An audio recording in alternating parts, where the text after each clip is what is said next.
ADN Podcast. ADN Podcast. Voces con contenido.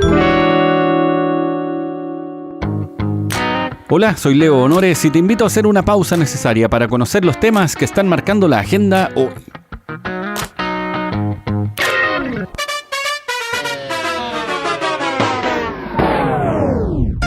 Podría comenzar comentando el partido de fútbol, en que se sepultó la esperanza de ir al Mundial.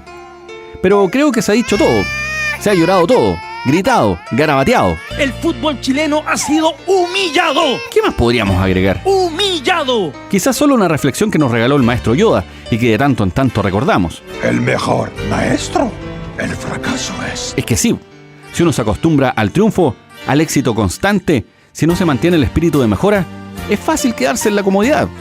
Por eso los deportes de alto rendimiento, las disciplinas olímpicas, son un tremendo ejemplo. Incluso al no lograr una medalla, el superar una marca propia es un triunfo enorme, proporcional a años de trabajo. En el caso del fútbol, el fútbol es mi vida. Y en el caso particular del fútbol chileno, hay poca vuelta que darle, no hay fondo. Y no es culpa de Gareca, sino que la estructura dirigencial no tomó decisiones oportunas, pensando en el largo plazo. Por favor, váyanse. El vivir improvisando o asegurando las lucas inmediatas tiene consecuencias. Lo único que les interesa es el cheque que les llega de la tele. Desde ya que no exista una federación de fútbol independiente de los dirigentes de los clubes para gestionar a la selección es un problema. La injerencia o concentración de representantes de jugadores, otro más. Luego, las casas de apuestas y listo, se pudrió todo. Han destruido todo. No hay nada más que pueda decir que no hayas dicho tú, Danilo. Que se vayan todos. Que no quede ni uno solo. Danilo, la elección un poco más rigurosa. Se cumplieron 51 años del golpe de Estado, y a diferencia del año anterior, esta conmemoración fue más acotada en lo formal. En las horas previas, el presidente Boric se refirió a la importancia de la memoria, a no olvidar lo que ocurrió, ni tampoco los lugares en donde ocurrió todo. Es que sí, hay muchos sitios del país que tuvieron un pasado marcado por esta fecha, y los años posteriores que vale no dejar pasar al olvido. Y no por un afán revanchista, sino que por la idea de no volver a repetir las atrocidades que allí ocurrieron. Este es el presidente Boric. Durante el próximo mes vamos a enfrentar la discusión del presupuesto nacional. Nosotros queremos aumentar el presupuesto para los sitios de memoria.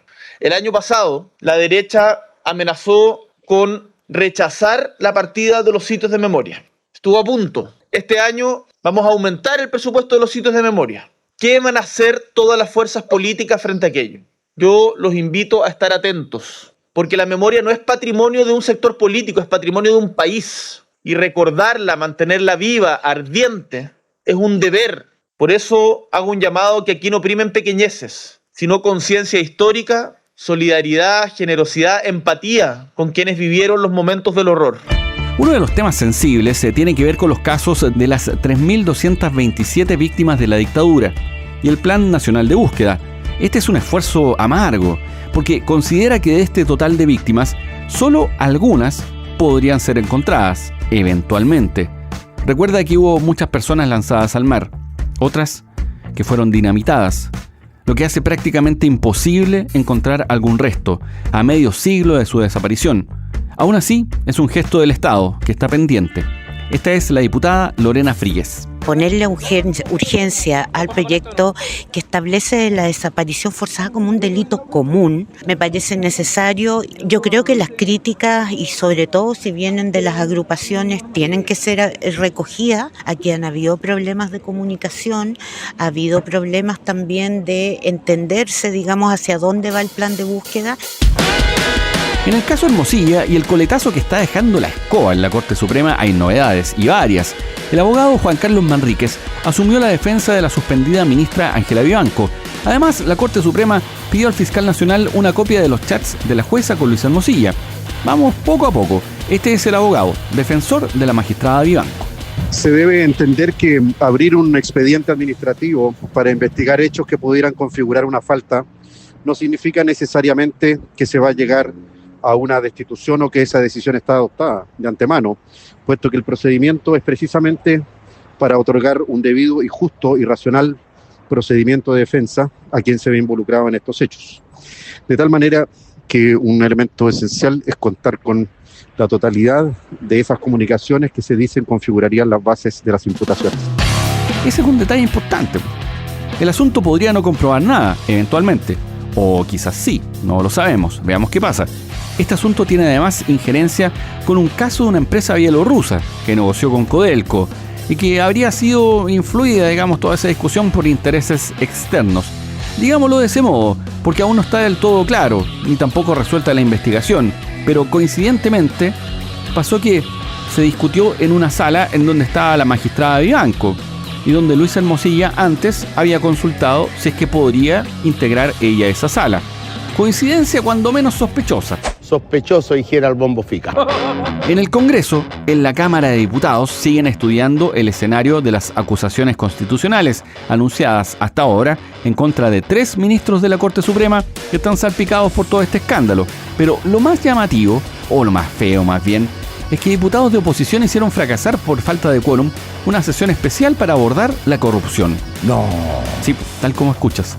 Los diputados de la UDI, de RN, Republicanos y Evópoli salieron de la sala para que no se pudiera realizar. El problema es que se quedaron detrás de la puerta de ingreso y les tomaron una foto, que rápidamente se viralizó evidenciando esta maniobra para evitar que se analizaran los pagos de Luis Hermosilla a Andrés Chadwick. Aunque, pese a esto, el cerco se cierra en torno a este último, porque la Comisión del Mercado Financiero confirmó que el exministro intercedió a favor de la empresa de los hermanos Sauer.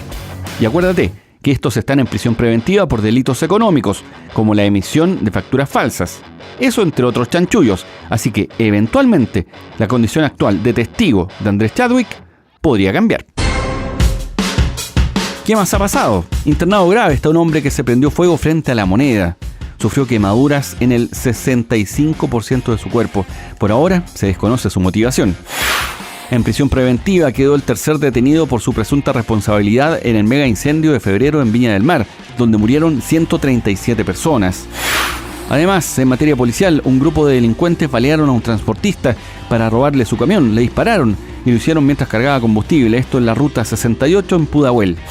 Y Carabineros decidió reintegrar a Sebastián Zamora tras ser absuelto por homicidio frustrado en el caso Pío Nono, y luego de haber sido dado de baja. La ministra Toá negó gestiones del gobierno. Lo llamativo es que Zamora estaba trabajando como asesor de una parlamentaria, en donde probablemente, y sin cometer una infidencia, podría llegar a ganar mucho más plata que como policía. Pero su decisión claramente no iría por ese lado. En buen chileno cagó, po. Soy Leo Honores y esta fue una pausa necesaria. Ya sabes cómo va el día. Comparte este capítulo o escucha los anteriores en adn.cl, sección podcast, en podiumpodcast.com y ahora también en YouTube Podcast.